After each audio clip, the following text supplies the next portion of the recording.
ചെയ്യുന്നത് ബീഫ് കല്ലിൽ ചുട്ടിട്ടുള്ള ഒരു റെസിപ്പിയാണ് കേട്ടോ. ഇതൊരു 50 വർഷങ്ങൾക്കൊക്കെ മുമ്പ് ഭയങ്കര കോമൺ ആയിട്ട് വരുന്ന ഒരു റെസിപ്പിയാണ്. അതുമല്ല, കൃഷിയുടെ ആവശ്യങ്ങൾക്കൊക്കെ വേണ്ടിയിട്ട് ആൾക്കാർ ദൂരദേശത്തേക്കൊക്കെ പോകുമ്പോൾ ഇറച്ചിയും മീനും ഒക്കെ അധികം ഉണ്ടായിരുന്നില്ലല്ലോ. അപ്പോൾ ആ ഒരു സന്ദർഭത്തിൽ അവർ വേട്ടയാടി പിടിക്കുന്ന മൃഗങ്ങളെയൊക്കെ ചുട്ടിരുന്ന ഒരു രീതിയാണ്. ഇന്ന് നമുക്ക് ബീഫാണ് കിട്ടിയിരിക്കുന്നത്. അപ്പോൾ ബീഫ് വെച്ചിട്ടാണ് നമ്മൾ കല്ലിൽ ചുട്ട ബീഫ് ആണ് ഇന്ന് ചെയ്യുന്നത്. മസാലയൊന്നും ഇല്ലാതെ ഇന്നിപ്പോൾ നമുക്ക് ബീഫാണ് കിട്ടിയിരിക്കുന്നത്. അതുകൊണ്ട് ബീഫ് വെച്ചിട്ടാണ് നമ്മൾ ഒന്ന് നീ കൂടെ വാ, നമുക്ക് ഒരുമിച്ച് പറയാം. വാ കം വരക്കൂട്ടി വാ. എപ്പോ വന്നെന്ന് ചോദിച്ചാൽ മതി. അതെ അതെ, ആ കല്ലിൽ ചുട്ട് വരുന്ന ആ ഒരു ഇറച്ചിക്കാണ് അതിന്റെ പ്രധാന രുചി. അപ്പൊ ഇതെങ്ങനെയാണ് ചെയ്യേണ്ടത്, ഇത് എങ്ങനെ ചെയ്യണം എന്നൊക്കെ നമുക്ക് കണ്ടു നോക്കാം. ഇതുപോലെ ഫ്ലാറ്റായ ലോങ് പീസസ് ആണ് നമ്മൾ വാങ്ങിയത്. അധികം നെയ്യില്ലാത്ത കഷ്ണങ്ങളാണ് നല്ലത്. ഇനി ഇത് നന്നായിട്ട് കനം കുറച്ച് നമുക്ക് മുറിച്ചെടുക്കണം. ഇതല്പം ശ്രമകരമായൊരു പരിപാടിയാണ് കേട്ടോ. നമ്മളിത് സൂക്ഷിച്ച് മുറിച്ചില്ലെങ്കിൽ ഇടയ്ക്കിടയ്ക്ക് നമ്മൾ തീരെ കനം കുറഞ്ഞു പോവും. അപ്പോൾ ഒരേ രീതിയിൽ തന്നെ നമ്മൾ 2 പേര് കൂടി ഒന്ന് പിടിച്ചൊക്കെ ചെയ്താലേ ശരിയായി വരുള്ളൂ. ഇനി നെയ്യുള്ള എല്ലാ വശങ്ങളും നമുക്ക് മുറിച്ച് മാറ്റണം. നമ്മൾ ഈ സമയത്ത് വല്ലോ ചെറിയ ബീഫ് കറിയൊക്കെ വെക്കുന്നുണ്ടെങ്കിൽ അതിലേക്കത് മാറ്റാം. ഇനി ഈ കഷ്ണങ്ങൾ വരഞ്ഞു കൊടുക്കണം. നന്നായി അരപ്പൊക്കെ പിടിക്കുന്നതിന് വേണ്ടിയാണ് നമ്മൾ ഇതുപോലെ വരഞ്ഞു കൊടുക്കുന്നത്.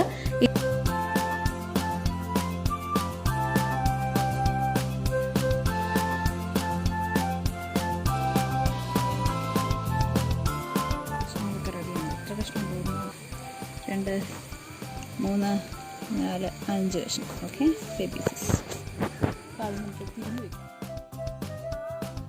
ഇനി നമ്മൾ തിരുമ്മി വെക്കുന്ന അരപ്പെന്ന് പറഞ്ഞാൽ വെളുത്തുള്ളിയും കുരുമുളകും കല്ലുപ്പുമാണ്. കല്ലുപ്പാണ് പൊടിയുപ്പിനേക്കാളും കുറച്ചും കൂടെ ടേസ്റ്റ് ഈ ഇറച്ചിക്ക് കൊടുക്കുന്നത്. അപ്പോൾ നമ്മൾ ഒരു 15 വെളുത്തുള്ളിയോളം എടുത്തിട്ടുണ്ട്. അതായത് 2 കുടം വെളുത്തുള്ളി നിറയെ എടുത്തിട്ടുണ്ട്.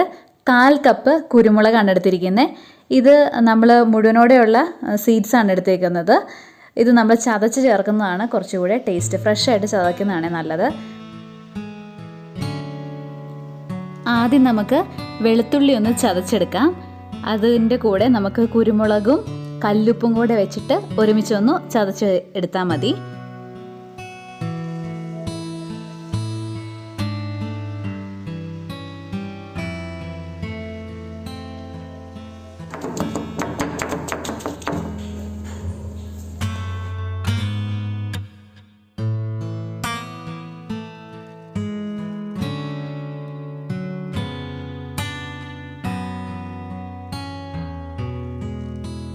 ഇനി നമുക്ക് നമ്മൾ ചതച്ചെടുത്തിരിക്കുന്ന ആ ഒരു അരപ്പ് നമ്മൾ കഴുകി വൃത്തിയാക്കി വരഞ്ഞൊക്കെ വെച്ചിരിക്കുന്ന നമ്മുടെ ബീഫിലേക്ക് ചേർത്ത് കൊടുക്കണം.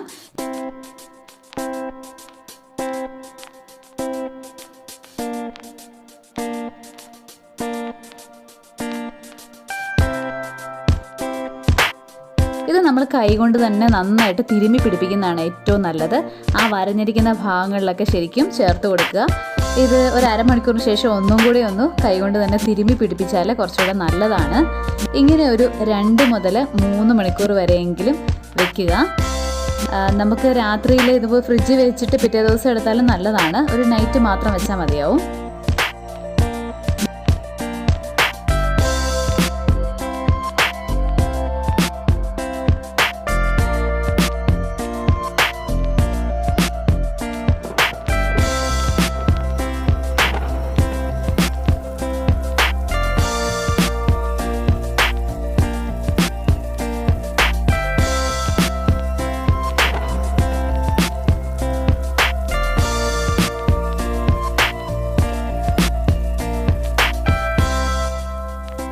അരപ്പൊക്കെ പിടിച്ച് നമ്മുടെ പോത്തിറച്ചി അങ്ങനെ വിശ്രമിക്കുമ്പോഴത്തേക്കും നമുക്ക് കല്ലെടുക്കാം.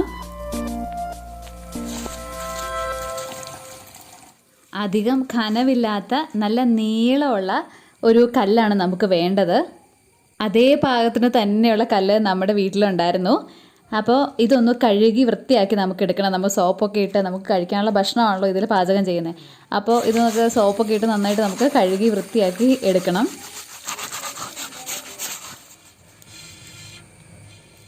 ഇനി നമുക്ക് കനൽ റെഡിയാക്കണം. കനലിനായിട്ട് നല്ല ചിരട്ടയാണെങ്കിൽ കുറച്ചധികം നേരം ചൂട് നിൽക്കും. അതുകൊണ്ട് ചിരട്ടയിട്ടാണ് നമ്മൾ ആദ്യം കത്തിക്കുന്നത് ഇതിനു വേണ്ടി. ഇനി നമ്മൾ കഴുകി വൃത്തിയാക്കി വെച്ചിരിക്കുന്ന കല്ല് നന്നായിട്ട് തുടച്ചെടുക്കണം, അല്ലെങ്കിൽ ഉണങ്ങിയെടുക്കണം. എന്നിട്ട് നമുക്ക് ഇതിന് മുകളിലേക്ക് വെക്കാം. ഇനി ഈ കല്ല് ചൂടായി വരുന്നവിടം വരെ നമ്മളൊന്ന് വെയിറ്റ് ചെയ്യണം. അതിന് നമ്മൾ വിചാരിക്കുന്ന അത്ര സമയമൊന്നും വേണ്ട. നല്ല കനലുണ്ടെങ്കിൽ പെട്ടെന്ന് തന്നെ ഒരു 15 മിനിറ്റ് കൊണ്ടൊക്കെ നമ്മുടെ കല്ല് ചൂടായി വരും. കല്ല് ചൂടായി കഴിയുമ്പോഴേക്ക് നമുക്ക് 1 ടേബിൾ സ്പൂൺ വെളിച്ചെണ്ണ കല്ലിലേക്ക് ഒഴിച്ചു കൊടുക്കാം.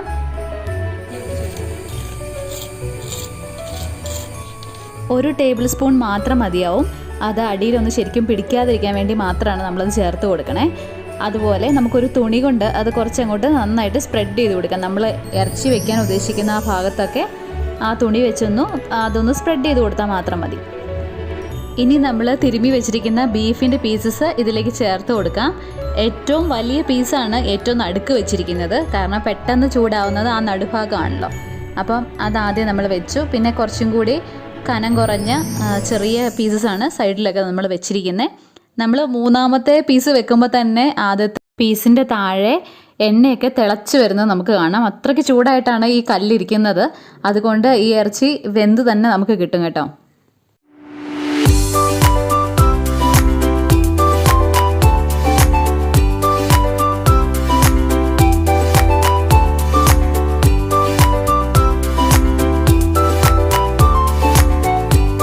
ഇടയ്ക്ക് നമ്മൾ തീ കുറയാതെ നോക്കി ചിരട്ടയൊക്കെ ആവശ്യത്തിന് വേണമെങ്കിൽ ഇട്ടൊക്കെ കൊടുക്കണം.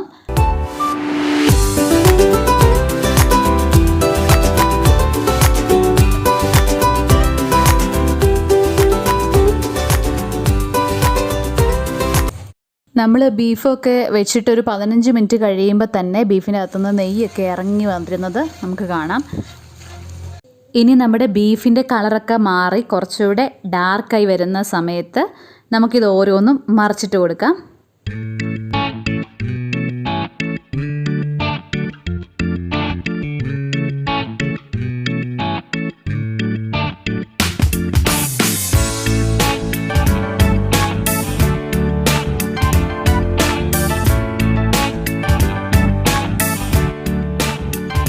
നന്നായിട്ട് വേവും തോറും ബീഫിൽ നിന്ന് വെള്ളം ഇറങ്ങി ഇതുപോലെ വരാൻ തുടങ്ങും. അത് നമുക്ക് കോരിയെടുത്ത ബീഫിൻ്റെ മുകളിലേക്ക് തന്നെ ഒഴിച്ചു കൊടുക്കാം.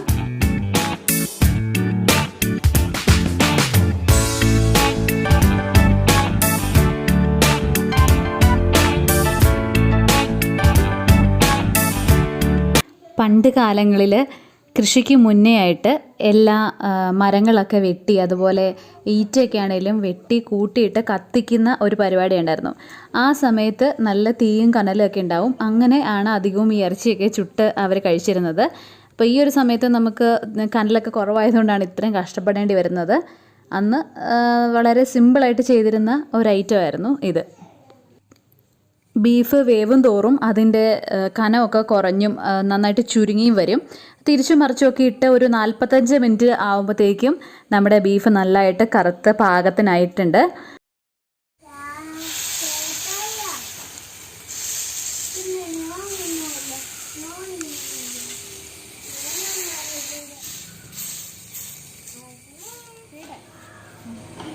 അപ്പോൾ ഈ ഒരു സമയം നമുക്ക് വേറൊരു കുഞ്ഞു പണിക്ക് പോവാം. നമ്മൾ ബീഫിനെ ചുട്ടെടുത്ത ആ കല്ലിൽ അരപ്പൊക്കെ പറ്റി നല്ല ടേസ്റ്റാണ്.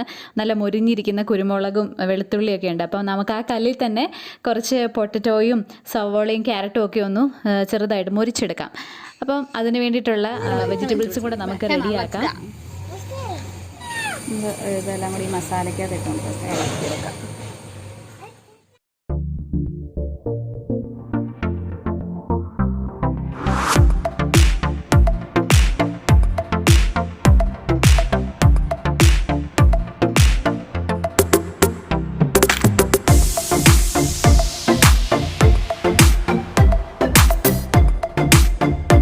കനലുള്ളത് കൊണ്ട് കല്ലിന് ചൂടുണ്ടായിരിക്കും.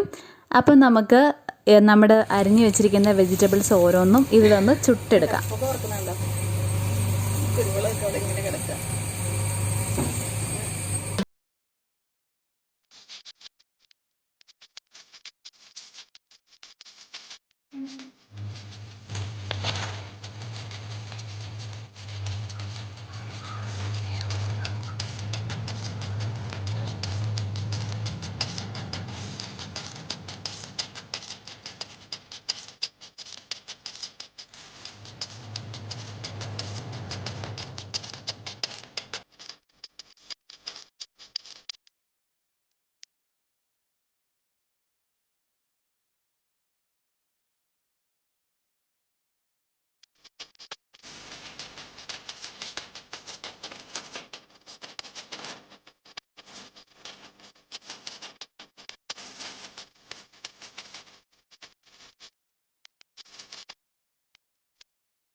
മേമ്പൊടിയായിട്ട് നാരങ്ങാനീരും കൊണ്ട് പിഴിഞ്ഞൊഴിച്ച് നമുക്കിത് കഴിച്ചാൽ സൂപ്പറാണ്. പിന്നെ ഒരു കാര്യം കൂടി, നമ്മൾ കുക്കറിൽ വേവിക്കുന്ന ബീഫിൻ്റെ അത്രയും സോഫ്റ്റ് ആയിരിക്കില്ല ഇത് ചുട്ട ഇറച്ചിയുടെയൊക്കെ, ഇടിയിറച്ചിയുടെയൊക്കെ ആ ഒരു ചെറിയ റഫ്നെസ്സും കൂടെ ഇതിനുണ്ടാവും.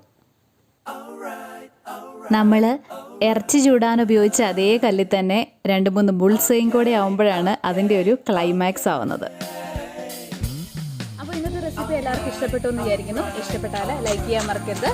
അപ്പോൾ ആദ്യമായിട്ട് കാണുന്നവരെ സബ്സ്ക്രൈബ് ചെയ്യാൻ മറക്കരുത്. മറ്റൊരു നല്ല റെസിപ്പി ആയിട്ട് വീണ്ടും കാണുന്നവിടെ വരെ ബൈ.